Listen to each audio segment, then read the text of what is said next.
You're listening to Chaotically Disciplined with your host Shannon and Zaida, two goofy real-life rave moms where we chat about fitness, parenthood, and our love of music festivals. We'll show you that you can have time management skills, occasional meltdowns, and be disorganized as fuck, but still always get shit done.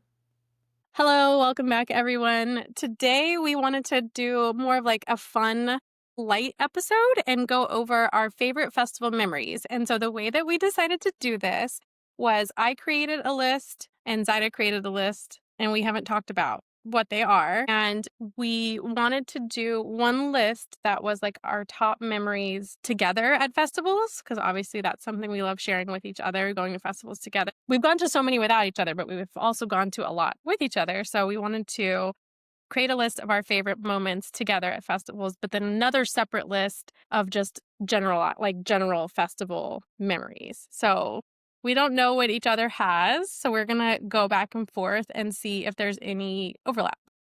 Yeah.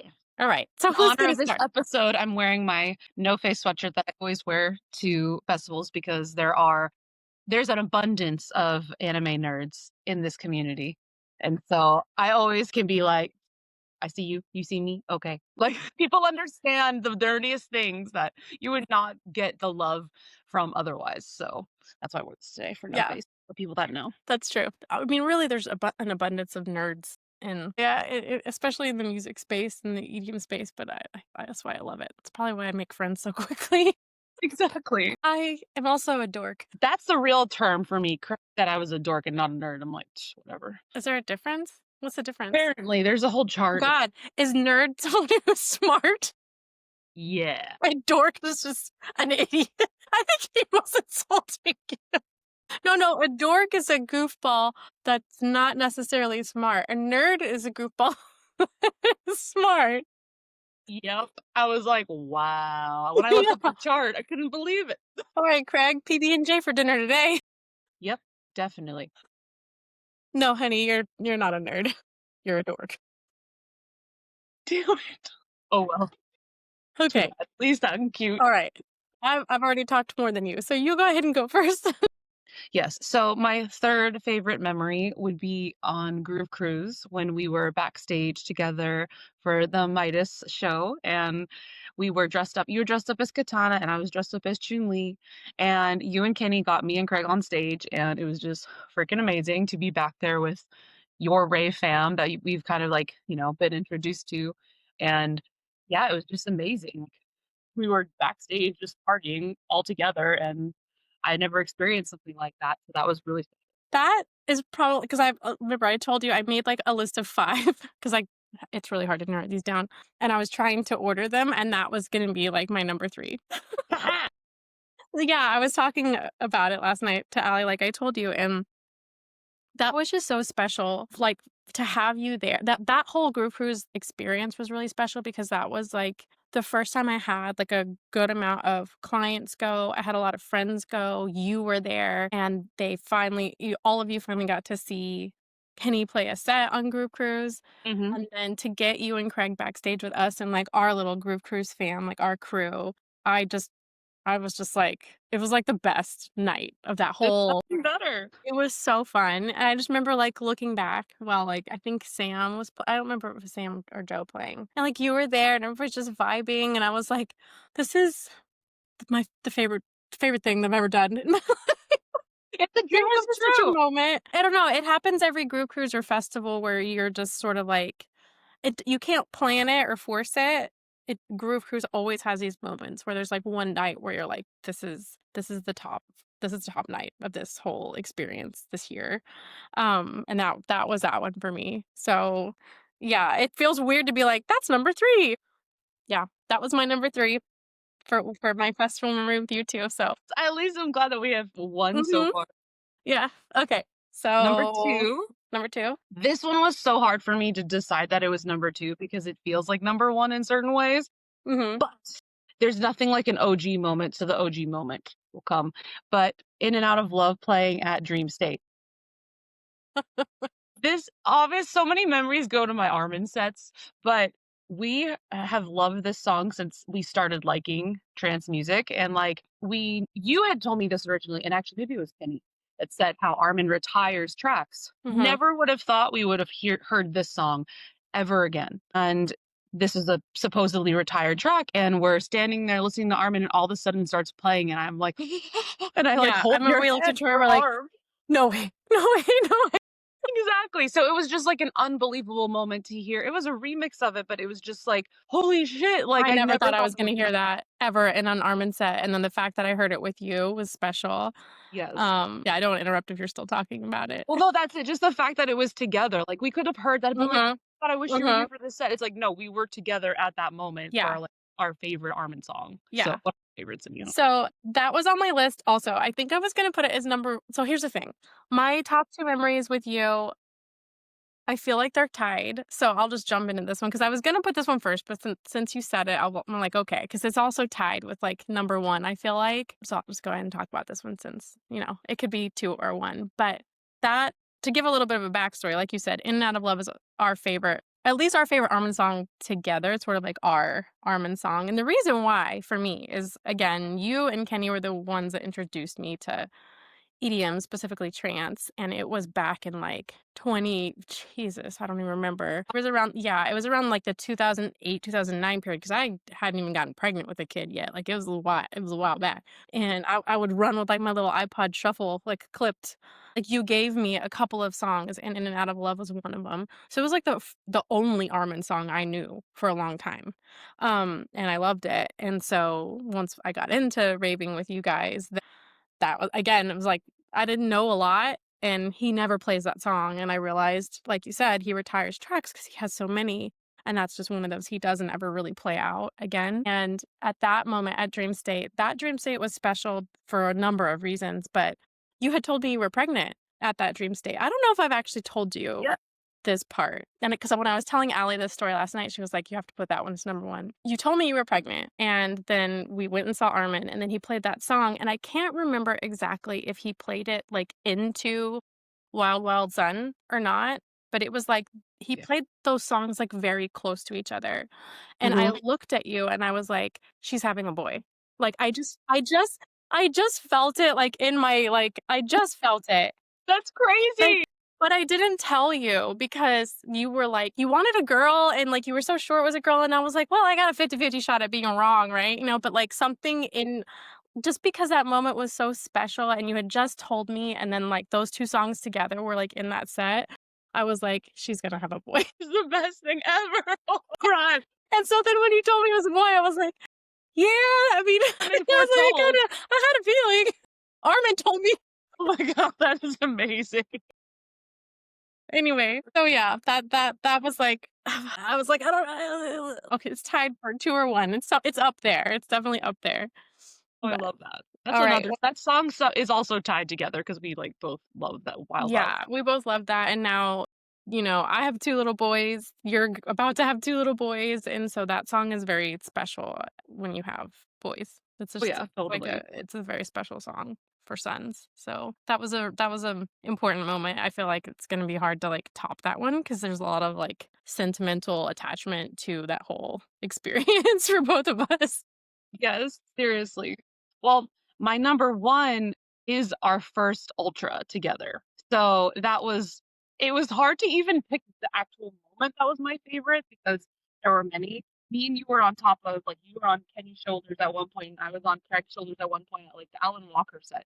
And that's, like, when I feel like we were just like, "Holy shit, we're free!" That was a really great moment in itself, but the whole like, when we were in the mega structure together at the Arm that was another Armin set, and that to me was so important because it was, first of all, your first music Mhm, festival, that was EDM, but it was in that time frame that we were, like, connecting emotionally, and mhm, then also just being all together, seeing Armin for the first time was so important because that is how we kind of integrated our love for this music together as a whole group. mhm. And so that is my number 1 moment, the whole Yeah. set and everything. The whole set. Yeah, that was super special, but surprisingly, now it's different. But Ooh, unsurprisingly, it is still another Armin set. Armin is rules our This lives. guy has no idea. So, this is one of my honestly, this could be one of my top. festival memories ever. It's not on that list because I decided to make that list separate, but it was that set in 2019. Was it 2019? Yeah. So your first EDC where we brought you into OG Rave Fam, Yes. and it was that Sunday. We all got together to see Armin. Everybody except Raul and Celine. They got lost. But it was all of us. It was OG Ray Fam, you guys. We were all there for Armin together. It was the only set of the whole weekend where the whole crew, minus two, we were trying, but basically the whole crew was together because we all kind of like split off into little factions. Like we would come together at camp and hang out, and then it would be like just pieces of the group would go to sets together. So it wasn't like the only set I caught with you and Craig all weekend, but it was the ones that were like the majority of the crew was together, and it was for Armin, who everybody loves. And it was just, that was probably one of my favorite sets I've ever seen him play, like ever for me. I know I don't think it was necessarily your favorite set, but for me, I've seen less of his sets. And so I loved it. It was great. Me and Kenny actually had to leave early, I think, because we were trying to catch a Linium that night also, because I was super into Linium back then. Mm-hmm. But he played, that was the first time I heard him play Wild Wild Sun in a set. And he played, I think, the Ruben Durand version of it, which is like one of my favorites too. So it was perfect. The moment was perfect. I just remember us all looking at each other, just being like really, really euphoric and happy. And it was just, I don't know, it was just a moment. It was really special. And it was one of those where, I don't know if you have these festival sets where you get like such an emotional attachment to them that you almost can't go back and listen to them because it makes you like too choked up.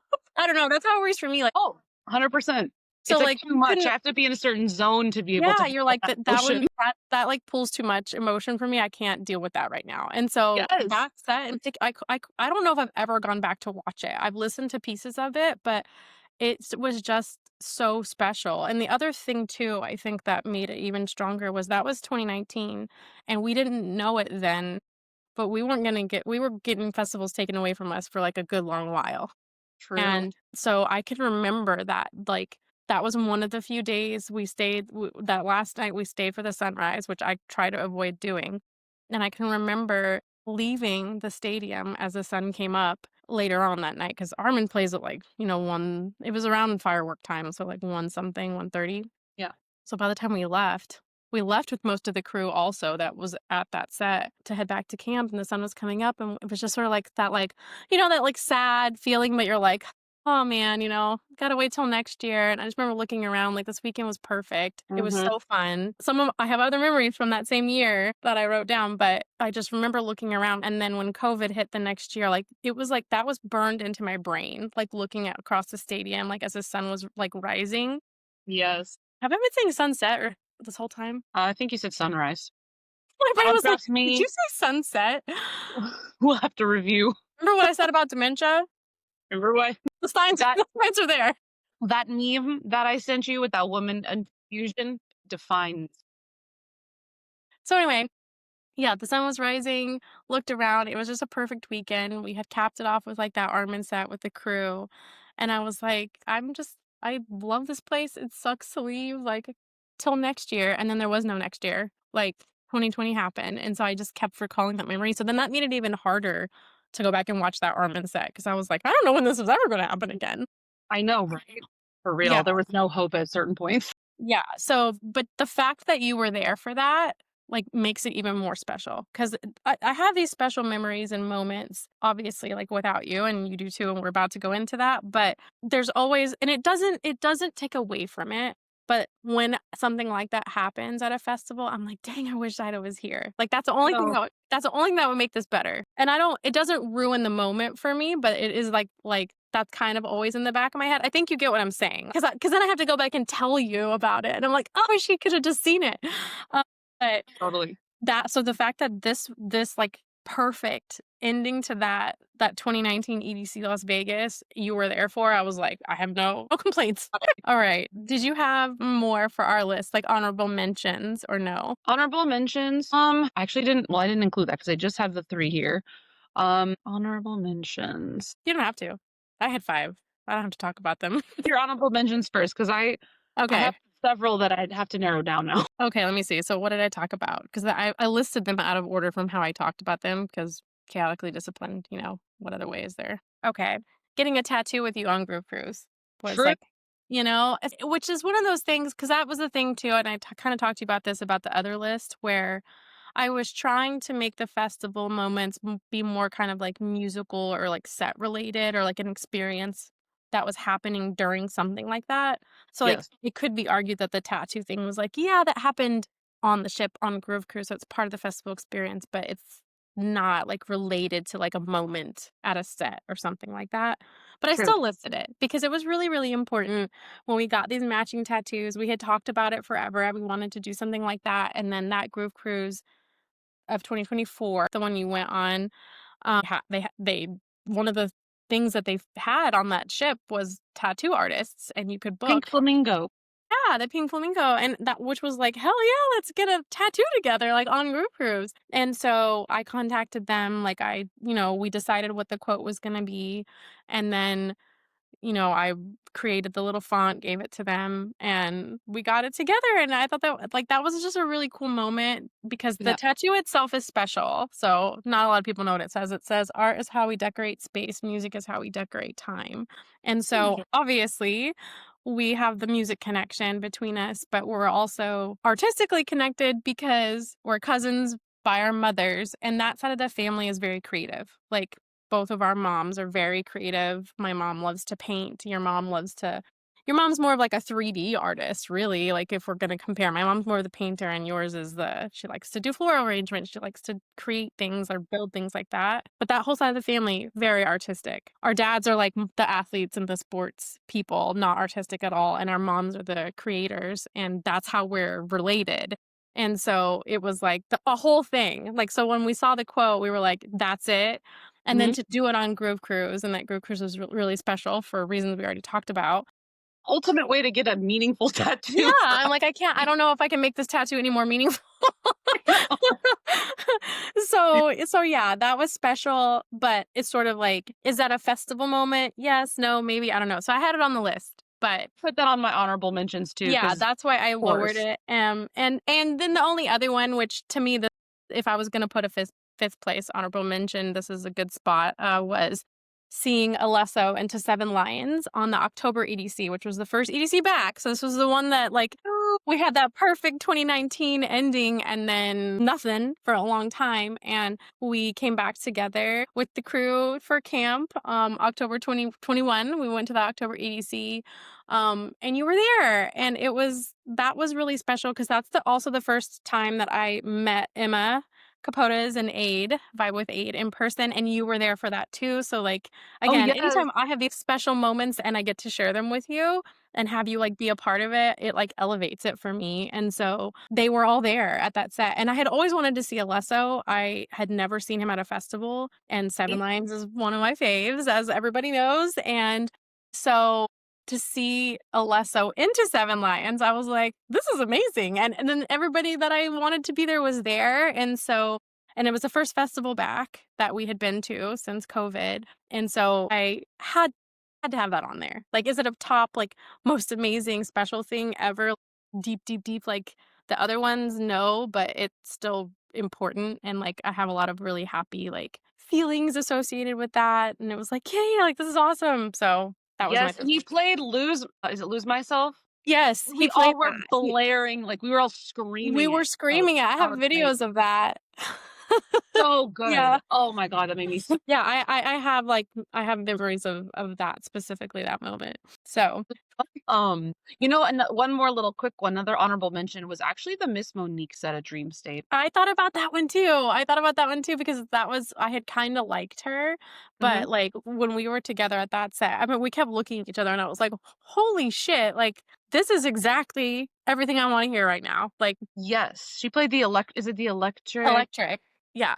Dope. I think it's just called is electric or electrical? I think it's electric. But Yeah. yeah, that song, she played that, and that was an ID at the time, and I Mhm. was like, I could not wait for the song to come out because it was in my brain until it came out. It was so Well, it good. showed her, like, unique qualities with her production, like, her sound was just different, and it is just different in her And own that thing. was when I was really falling in love with, like, that kind of, like, melodic techno, Mhm. sexy, darker house music. So, like, that was I was like, she could play this shit all night and I would not move. Like, and you were there. So I was like, yeah. I know, that was so much fun. Yeah, that was a lot of fun. All right. So now we're gonna go into The the top general. top I don't know. I have 10, dude. Like I'm gonna have to really dig deep to do the top 3, and then if we have time, maybe I'll chat about the other ones. But you go first with your top 3, I guess. Okay. So I'm gonna start at top 4. So top 4. So number 4 for me was Rapture Music Festival in Miami, and so this was on Key Biscayne, and Rapture was a lot of like minimal techno and like kind of techno that was included artists that were not from the US. And so it was really amazing because like we were literally on the beach, like next to the water. It was very close, and storm was coming over us and like passing by. So all of the crazy Florida weather was happening. And I was sitting in a tree at one point, like just vibing out. And it started raining. People started clearing and hiding into the trees, but like there was one set still happening, and my friend was dancing in a tutu, and one of the only people in front of it that he he was in front of the stage, and I ran over there, and it was like me, him, and one other person, and we were just vibing. And what was so funny was that the DJ looked exactly like Craig, my husband, and he wasn't able to go that time, so it was just like, Craig, you're here with us. It was just such a great time. I really do have I would say it depends on the mood, but I do like techno that's a little bit more on the minimal side. So it was really cool to be at a festival that highlighted just that specifically. So the ability to be at a festival that's outdoors in a certain environment, like that one was dope just because of the changing weather conditions and like being right on the beach the whole time. That was really unique. Wow, that sounds super cool. Like the moment. And I get that's very Zaida. Very Zaida. That whole experience. I'm like, yeah, Running around like a monkey. I understand why you like that. Because there's parts of that from you that would be like, yeah, the rain ruined it. Okay, I'm gonna. We're just gonna go by how I feel right now because I think this could change depending on my mood. All right, so number three festival set was, I think it was EDC Las Vegas 2022, where we saw Eric Prydz for the second time, me and Kenny, because the first time I saw Eric Prydz was with you at that October EDC in 2021. Okay, so this timeline is right.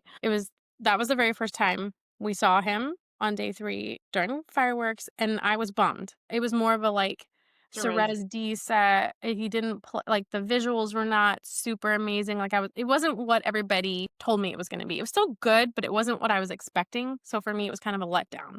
And so we saw him again on he was at Circuit Grounds, which Circuit Grounds is the place for Eric Prydz at EDC. He's been at Kinetic, but Circuit Grounds is, with the visuals and the screens, is where he like needs to be. And so we saw him there, the EDC 2022, and that was what I had wanted to see. That set. It was like I was like, holy shit, now I get it. It was like a lot of hollow visuals. It wasn't technically a hollow show, but the visuals were a lot of his hollow stuff. And he played more Prida type things, more recognizable songs, a little bit of Cerez D, but it was like a really good balance. That was probably my favorite Eric Prydz that I've ever seen, because I've seen him a couple times since then. But what topped it off was I had kept hearing about Boris Brejcha, and everybody was like, you got to see him. Like, you need to see him. It's just a vibe. And I didn't know any of his songs. I didn't know anything about him. I just knew from what I had heard was, no, you need to see him. And holy shit, I was like, oh my God, I thought it couldn't get any better after that Eric Prydz set, and it did. And we were going to try to go see, I think Tale of Us was at Neon Garden, overlapping with that Boris set. And so we stayed for like the first half, and like Kenny had to like pull me away to where I was like, okay, bye, Boris. I love you.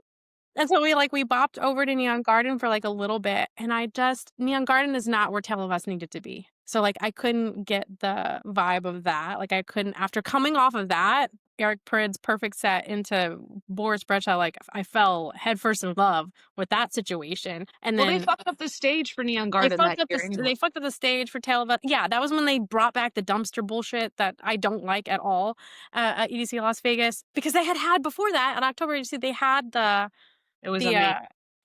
the whatever. The like tunnel Dementia. structure with all the lights and everything. What did you call it? I have dementia. What's it called? I don't know English either. It's the tunnel. Yeah, you know what I mean.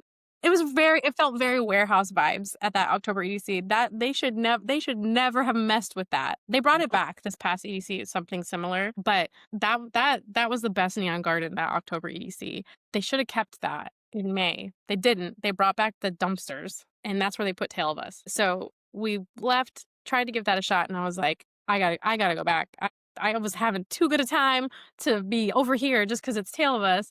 Well, I would love to see them. So we went back to Boris, and I was hooked. He's been like one of my number one like top guys since then. And so that was just when you can catch when you're at a festival and it's just like one badass set into the next one, it's really that those become like your favorite moments. And so it was just perfection into perfection. And I was like, I'm done. Like I am in love with this guy. I'm done. Send I me am off. done. I am done. We can go home. This is Friday night. This is day 1 of EDC. Like, it's not gonna get better than this. So yeah, that I'd have to put that as top 3, I think, even though I have a top 10 list, like that would probably have to be top 3 because that made me a fan. That made me a fan, and I feel like I got the best Eric Prydz festival set that I was ever gonna get for me personally. And then it made me a Boris fan. So yeah, that was I'm so special. glad you included that one because I remember how Mm, hyped you were. You were yeah.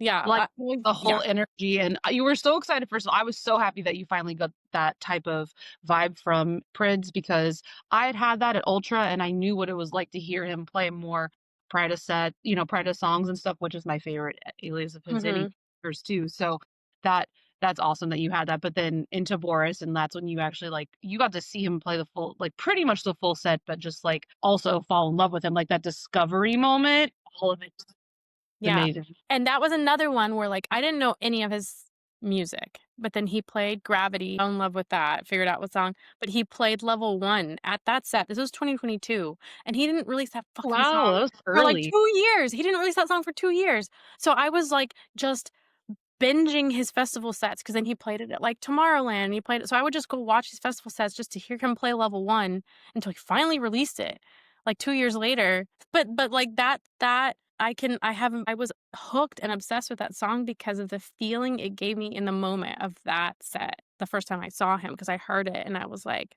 "Oh my god, like, what song is this?" And I kept trying to search for it.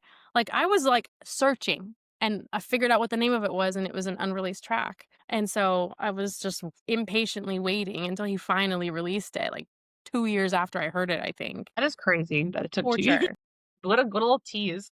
Yeah, yeah, for real. Slow burn, like, the definition. Okay, so your number 2. So, I do have 2 that are tied, okay, for number Okay. 1. Okay. Um, so This is number 2 that you're doing now. Okay. so number 2 is the Voodoo Music Festival as a whole. So this was in Louisiana, and I was in PT school, and we went with a couple of friends from school and with Craig, and it was just such a great vibe because first of all, love Louisiana, like, that's where our me and you, our family Mhm. is from. Got some So, roots. I can go back to New Orleans forever and ever and never get sick of it. So, the whole vibe of New Orleans in itself, and then on top of that, going to Voodoo, which it already has, like, the Halloween vibe all year round, and going to the park where they had it, it just was so incredible, like, the we had a really nice time, so we were we were not making it to all the sets we wanted to.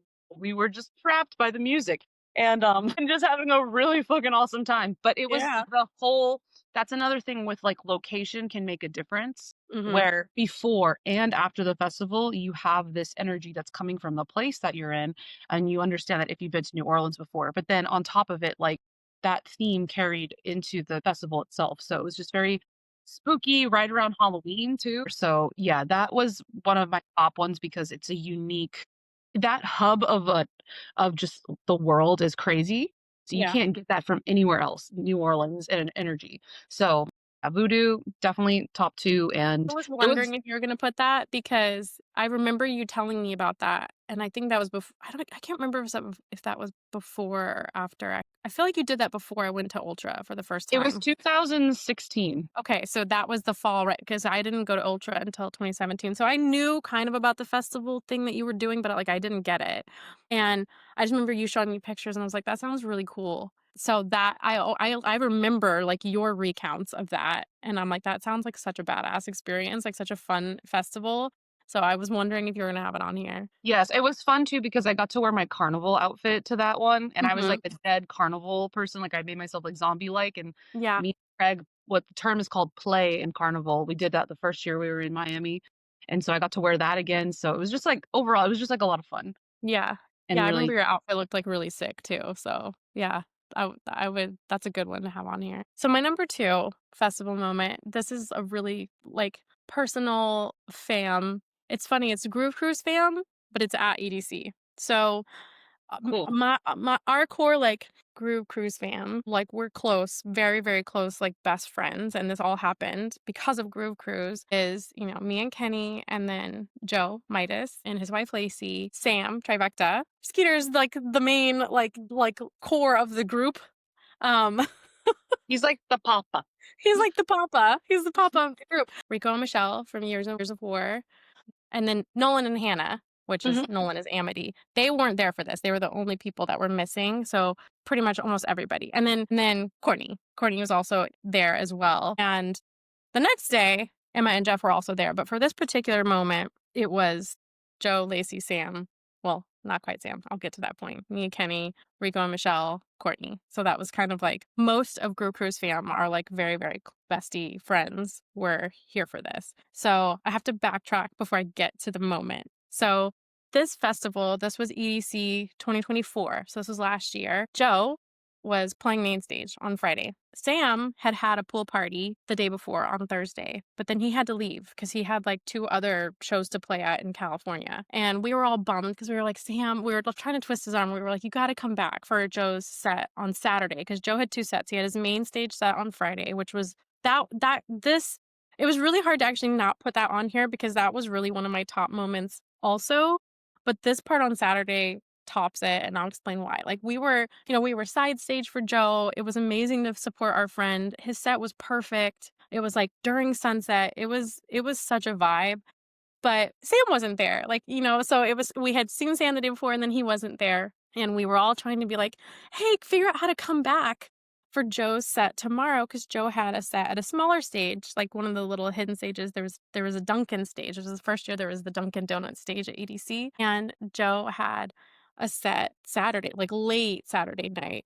I think it was like a 2 something in the morning set that we were like, Sam, like you could do your shows because his were both like day shows. I don't remember exactly his schedule, but it was possible that he could make it back. And he was like, dude, guys, I'll try, but like I'm gonna have to like rent a car. I'll have to drive from wherever he was in California to Las Vegas and then figure out how to get into the festival.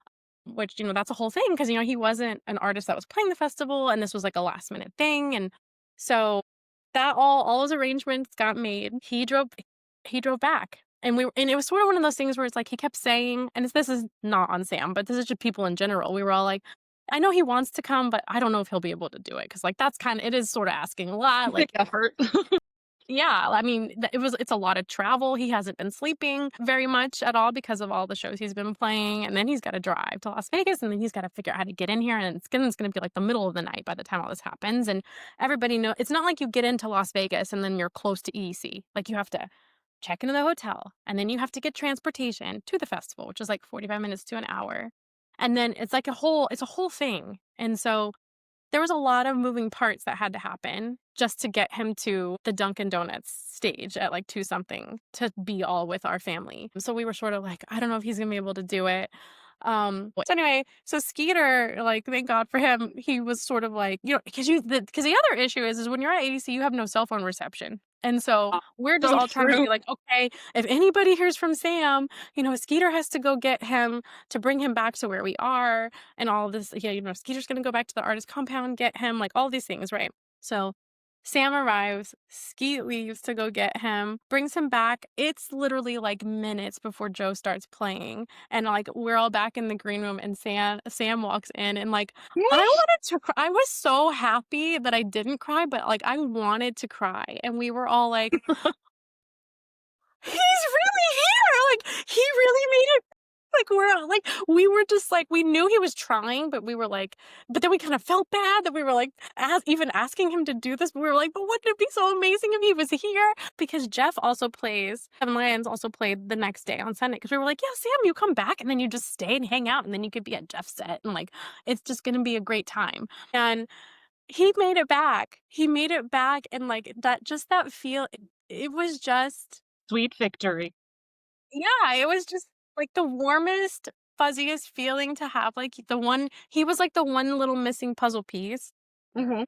I mean, and yeah, other core members of the group were not there again, Nolan and Hannah weren't there, but it was sort of like it's when you know someone wasn't once there, like, very briefly, very close to the situation. I think it's because Sam was, like, literally there the day before, and we were like, "You gotta come back, you gotta come back. Like, you gotta Mhm. come back, you're gonna be, like, a one state just very not one state, but super close." So, it was sort of like, "Just come back."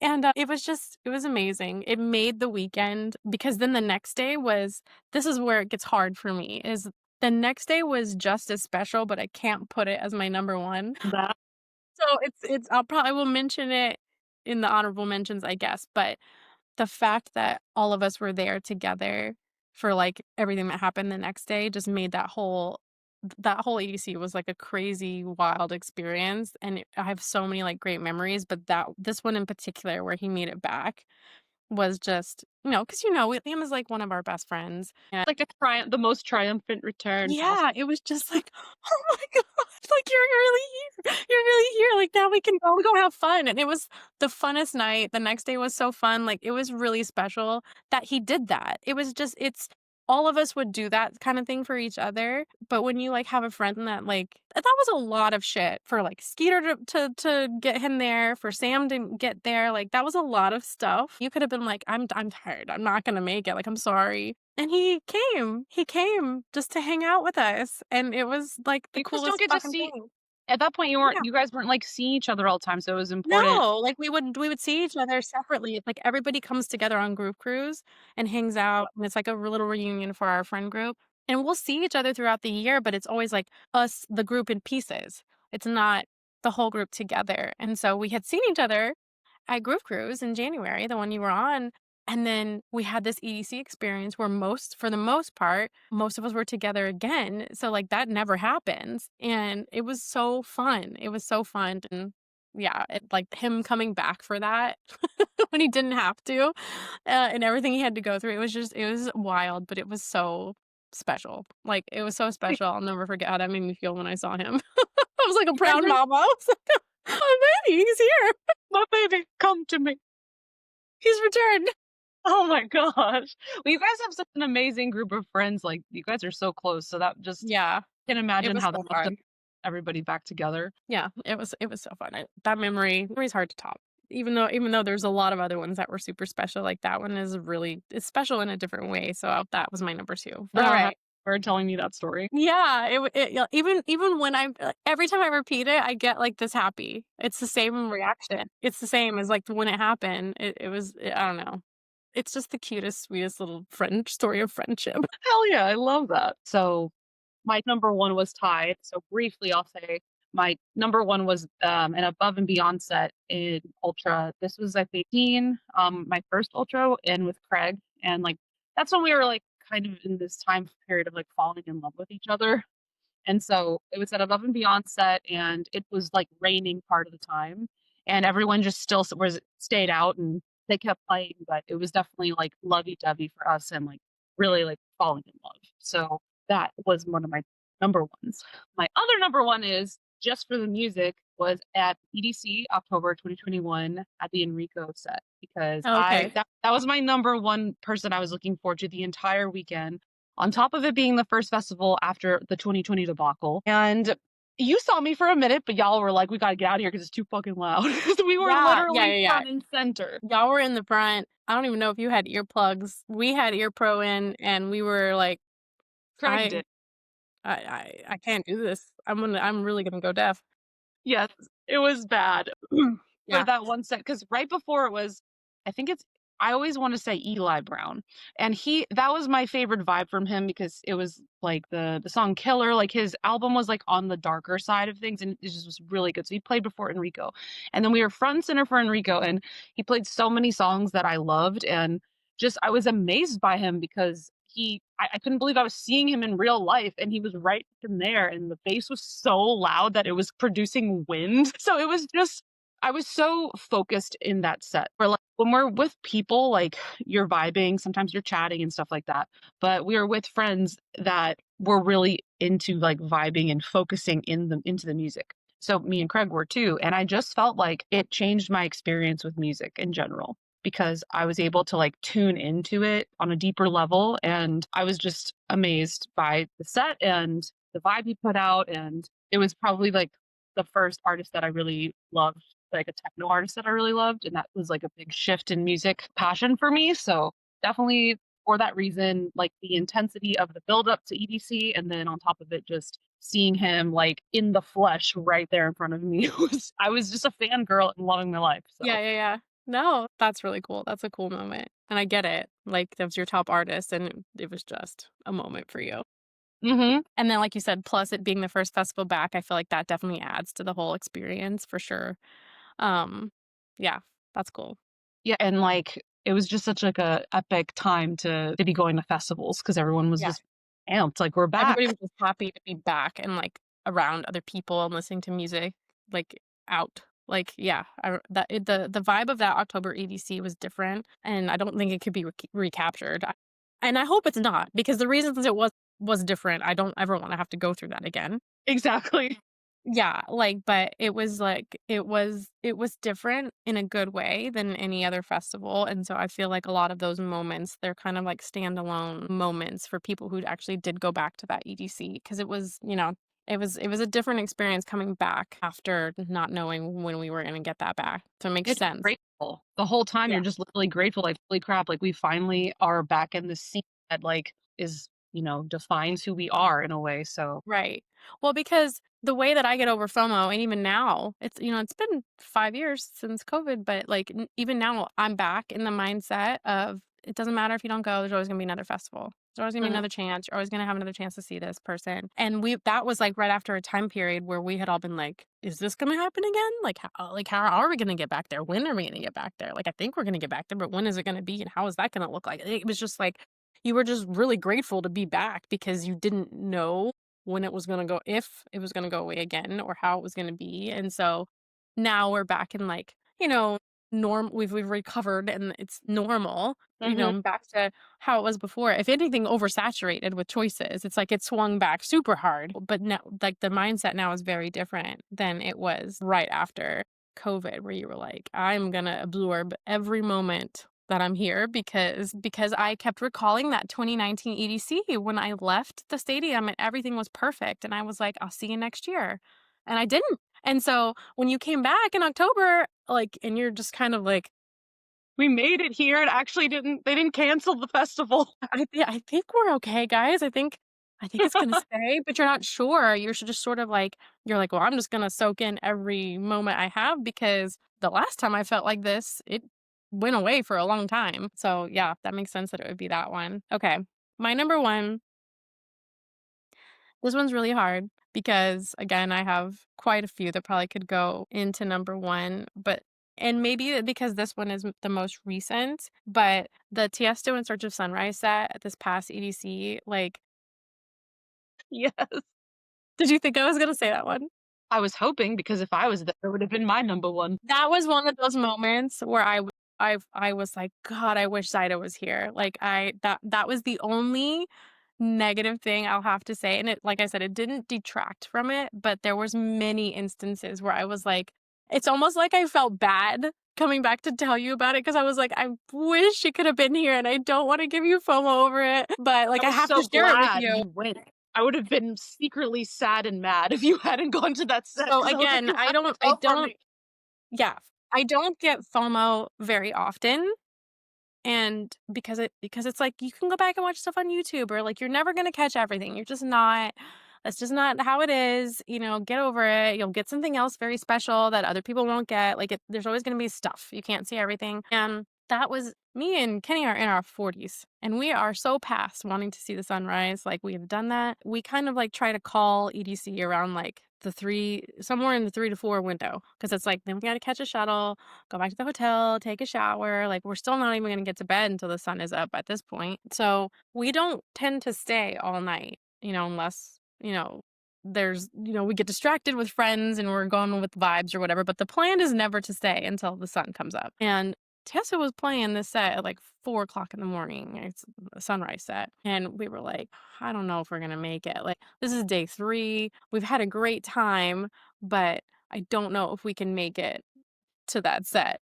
We were like, I don't think we're going to be able to stay. But I was really like curious about it. I was like, I know, but this is going to be special. Like, this is Tiesto's like first time playing trance, like old Tiesto stuff. Like, I feel like we need to be there at least for a little bit of it. And so we were just sort of like, let's just see how the night goes. And we didn't like have like a super hard plan that night, I think, other than we were trying to go support a couple friends. We had seen our friend Cam play at the blacklight stage, and that ended right before Tiesto was supposed to go on. And so we were like, well, since we're here, let's just at least go catch the beginning, like part of, and if we're not going to commit to saying that we need to stay for the whole thing. We'll just see how we feel. And so we went up on like the VIP platform, and I just was like, shit, we're not going to leave. We're not going to leave. I have had moments at festival sets again where like I get overwhelmed with emotion and feel like I might cry. Maybe get a couple of like tears in my eyes, but like I never Glossy eyed. cry. Like, I don't like crying in public in general. I kind of, would rather just lose my shit by myself. It's a lot when you start because it's hard to Yeah, stop. like, so I don't usually like, I'll get like choked up, but I don't like have any sort of like need to release tears at a festival set. But it was so perfect. It was like a perfect set from start to finish. The stage was beautiful. The way they had it lit up, like the lights would change as the sun was rising. So the lights were like, everything was just very, I know that there's thought put into probably everybody's festival sets, but this one was so, I don't know, that level of detail to change the lighting on the stage and the colors on the stage to match how the sun was rising. And then he was playing Beautiful. old stuff. He ended with the song everybody wants to hear. I got emotional. It was just like everything was so beautiful, and the music was like everything you would want to hear as someone who wanted to see Tiesto return to trance. There was just a moment I had where like I was looking around after this perfect weekend. We had had another great weekend this past EDC because we were there for Sam. It was his first EDC Las Vegas. It was super special to be there with him. So Friday was Yeah. special. Mhm. And then Saturday, I had so much fun with Emma and Vicky and other Emma. Like, I had just had fun bopping around with friends and clients. That was like the client friend night where we were just had no real plan. We were just going with the flow, and that is fun in and of itself. So that night was special for that. And then Sunday was special because we were like supporting friends that were playing. And then we had this Tiesto moment. And it was just like the perfect cap to that weekend. And I just remember like I was watching this and listening to it, and I was like, I can't believe that this is my life. It was one of those moments where I was like, this is amazing. And when I am on my deathbed and my life flashes before my eyes, this is gonna be one of those moments that I see. And like, I just start crying. Dude, that's fucking amazing. Like, I that's started unreal. crying. I got embarrassed, but it was like tears were falling, and Kenny was like, "It's okay," and I'm like, "I know, but I don't like doing this." I was like, I'm having like a moment right now here. Like, what the fuck is wrong with me? But it was like really special. That's what that set did to me. I was during that point, and so we stayed for the whole thing. And I was like, that would have been one of those things where I would have been. It's very rare. It would have been one of those things I would have been upset if we had skipped. And then I went and watched it back. I would have been mad at myself for missing that. So I am glad that I went, because that doesn't happen to me a lot of times. Like, I'll pass on something for one reason or another, and I'll go back and watch it back and be like, dang it, I wish that happened to me with a Cascade set one time. We chose to see somebody else, and I went back and listened to the Cascade set, and I was like, I should have gone to that, and I was kicking myself, but I get over it, and it's like, whatever. So it's rare that that happens to me. This would have been one of my regrets, like big regrets, if I had not gone, like had Well, the especially opportunity to because go. of it being the old school music. Like, you don't know if he's gonna do that again in that same manner, and the fact that it was the first time he was doing it, nothing's gonna top that. So Yeah. I am so grateful that you guys went to that. Yeah, I'm so like, that maybe because it's recent, but it's definitely always gonna be in my top, so it has to be number 1 right now. Even It lets was you super start seeing your special. tattoo with the lyrics that already meant something to you. Yeah, yeah, and so then later this year we got Tiesto lyrics, which this is newer Tiesto stuff, but yeah, and that he's not I love Tiesto, but I wouldn't even put him in, like, my favorite artist or somebody I listen to all the time, but Mhm. to have a legend like that go back to, like, his roots and then it just be, like, at that time, at the end of a perfect weekend for us was I don't know. It was like a perfect storm of things, and the only Yeah. thing that would've been better is if you and Craig were there, but, it was as perfect as it was gonna get for you guys not being there. I love it. No, I got such good energy just knowing that you experienced that. I was so happy. I felt actually fulfilled that you were there. Yeah. Well, I and hopefully will be able to see him like that one day. that's what I do love about each other is, while I said, like, I get bummed when you're not there, and I'm like, "Oh, like, now I have to tell her, and I don't wanna, like, give her FOMO or make her feel bad." It's never like that. Like, you're Mm-mm. always we're both like this, where if we have a moment like that at a festival that we don't share with each other, and the other one comes back and tells us, like, how freaking amazing it is, we just get happy for the other one. We're not, like, bummed. Like, there's always like, "Oh, man, I wish I could have been there with you," but it's never in, like, a I get jealous or like a you know what I mean? It's Oh, never yeah. like that. It's like, "Wow, I'm really happy that you had that experience. That's awesome." Like, I get really excited to hear about it. Like, yeah, I wish I could have been there, but it kind of just stops there, and then I'm like, "That's amazing." And that's how you are with me, so I know that I can always come back and share those moments, and you get it. You get how even though you weren't there, you understand how special that was. Mhm. So, it's nice to share that with someone even when you're not around when it happens, like, you can understand, like, why it was so important without me having to explain it as much, you know what I mean? Well, it's just like and also the artistry behind the entire set, like, In Search of Sunrise is a series of Tiesto's albums, so it's like, the fact that he played all of that at sunrise, and then all of the colors and everything coming together, it was just like, what an amazing production. Like, there's Mhm. It was so many it's beautiful. It beautiful. was one of the most beautiful things I've ever seen in my life. Yes! Oh my It god. was beautiful, and again, I also really liked the Kinetic stage because I don't always love them, it's not always my favorite stage. I don't This was one of my favorite stages for Kinetic, I feel like, but it did actually lend itself to that in, like, the whole vibe of the set itself. I don't know, it was magical. Oh, hell yeah. Wow. Well, that was so fun. I'm glad that we could cover those top moments. Definitely not easy to choose. Yeah, no, I have so many more. We'll have to do, like a part 2 of this because I do have other ones that I'm like, "Okay, I could talk about those another time." That I'm excited though because I love talking about all this. So, Mhm, yeah, I think just like bringing back like unsung hero moments and like other top moments, whether they're festivals and little shows too, because small shows also are part of this entire experience too, not just mhm. festival. Yeah, oh, for sure. So it's just so fun to like think back on that and like know in the future there are more moments to come that are our favorites. So Alright, well, that's all we have for today. Till next time, guys. Bye. thanks. Bye.